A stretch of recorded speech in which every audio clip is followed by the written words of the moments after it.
ದೇವಾಲಯದಿಂದ ತಪ್ಪಿಸಿಕೊಂಡ ರಾಹುಲ್ ಮತ್ತು ಕಾರ್ತಿಕ್ಗೆ ಎಲ್ಲವೂ ಮುಗಿದಿದೆ ಎಂದು ಅನಿಸಿತು. ಆದರೆ ಕಾಡಿನ ನಿಜವಾದ ಆತ್ಮ ಈಗಷ್ಟೇ ಎಚ್ಚರಗೊಂಡಿತ್ತು.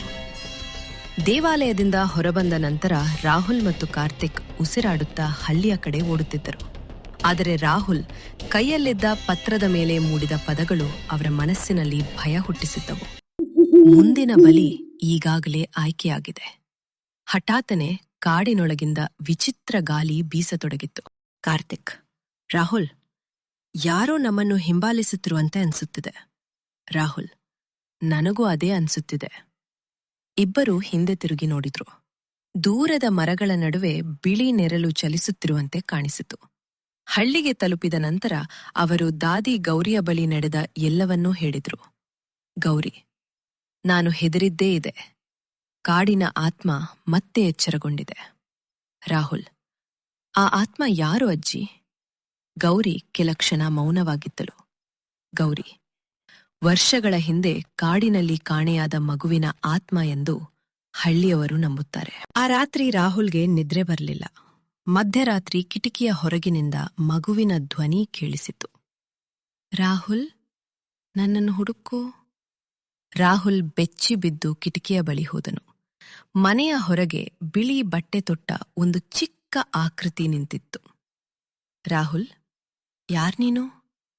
ಆ ಆಕೃತಿ ನಿಧಾನವಾಗಿ ಕಾಡಿನ ಕಡೆ ನಡೆಯತೊಡಗಿತ್ತು. ಮತ್ತೆ ಕಾಡಿಗೆ ಹೋದ್ರು.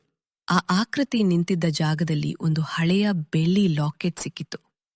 ಲಾಕೆಟ್ ಒಳಗೆ ಒಂದು ಮಗುವಿನ ಫೋಟೋ ಇತ್ತು. ಕಾರ್ತಿಕ್, ಇದು ಯಾರದ್ದು ಇರಬಹುದು? ಅಷ್ಟರಲ್ಲಿ ಪೂಜಾರಿ ಅಲ್ಲಿಗೆ ಬಂದರು. ಪೂಜಾರಿ, ಈ ಲಾಕೆಟ್ ವರ್ಷಗಳ ಹಿಂದೆ ಕಾಣೆಯಾದ ಬಾಲಕನದ್ದು. ರಾಹುಲ್, ಹಾಗಾದರೆ ಆತ್ಮ ನಮ್ಮಿಂದ ಏನೋ ಹೇಳಿಸಲು ಪ್ರಯತ್ನಿಸುತ್ತಿದೆಯೇ? ಹಠಾತ್ತನೆ ಕಾಡಿನಲ್ಲಿ ಭಾರೀ ಗಾಳಿ ಬೀಸತೊಡಗಿತು. ಮರಗಳು ಜೋರಾಗಿ ಅಲುಗಾಡಿದವು. ದೂರದಲ್ಲಿ ಅದೇ ಮಗುವಿನ ಅಳುವ ಶಬ್ದ ಕೇಳಿಸಿತು. ನನ್ನನ್ನು ರಕ್ಷಿಸಿ. ರಾಹುಲ್ ಮತ್ತು ಕಾರ್ತಿಕ್ ಆ ಶಬ್ದದ ಕಡೆ ಓಡಿದರು. ಅಲ್ಲಿ ನೆಲದೊಳಗೆ ಅರ್ಧ ಹುದುಗಿದ ಒಂದು ಮರದ ಪೆಟ್ಟಿಗೆ ಕಂಡಿತು. ಪೆಟ್ಟಿಗೆಯನ್ನು ತೆರೆದಾಗ ಒಳಗೆ ಹಳೆಯ ದಾಖಲೆಗಳು ಮತ್ತು ಒಂದು ನಕ್ಷೆ ಸಿಕ್ಕಿತು. ನಕ್ಷೆಯಲ್ಲಿ ಕಾಡಿನೊಳಗಿನ ಒಂದು ಗುಪ್ತ ಗುಹೆಯ ಗುರುತು ಇತ್ತು. ರಾಹುಲ್, ಈ ಗುಹೆಯಲ್ಲೇ ಎಲ್ಲಾ ರಹಸ್ಯಗಳ ಉತ್ತರ ಇರಬಹುದು. ಕಾರ್ತಿಕ್, ಆದರೆ ಅಲ್ಲಿ ಹೋಗುವುದು ಸುರಕ್ಷಿತವೇ? ಅಷ್ಟರಲ್ಲಿ ಅವರ ಹಿಂದೆ ಮತ್ತೆ ಅದೇ ಧ್ವನಿ ಕೇಳಿಸಿತು. ತಡ ಮಾಡಬೇಡಿ. ಇಬ್ಬರು ಬೆಚ್ಚಿ ಬಿದ್ದು ಹಿಂದೆ ತಿರುಗಿದ್ರು.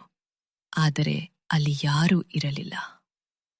ಮುಂದಿನ ಭಾಗ, ರಹಸ್ಯಮಯ ಗುಹೆ.